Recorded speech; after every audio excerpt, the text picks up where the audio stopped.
My plan over the course of the 4-day weekend was to come out to the Pacific Northwest and see some sites associated with the history of radical politics in the area. And of course I'm going to be seeing some of the modern kind of squat republics, but this is an interesting place, the grave of Ben Boloff.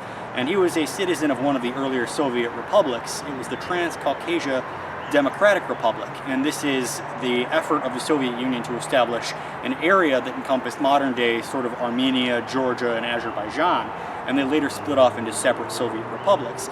But Ben Boloff migrated to America in search of work, and in the 1930s he took a job digging the sewers for the city, and he was illiterate and decided to join a workers group, sort of like a union. But what he didn't realize was this was the Communist Party of Oregon.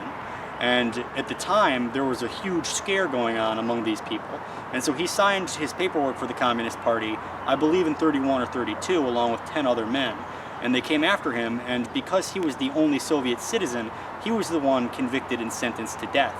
And he wasn't actually sentenced to death. He was sentenced, I believe, to 20 years hard labor or something along those lines. But he developed tuberculosis and had to go to a prison, like a TB reform place, and he died after a couple of years in there, and there was just huge public outcry against this. A lot of people were saying he's illiterate, and the whole case against him just consisted of, you know, he's saying, I can't read the paperwork, I didn't know it was illegal to join, and they're saying communists are infiltrating our high schools, teaching our children un-Americanism, and he kind of became a case study for communists because they paraded his body through the streets and they buried him here under the hammer and sickle.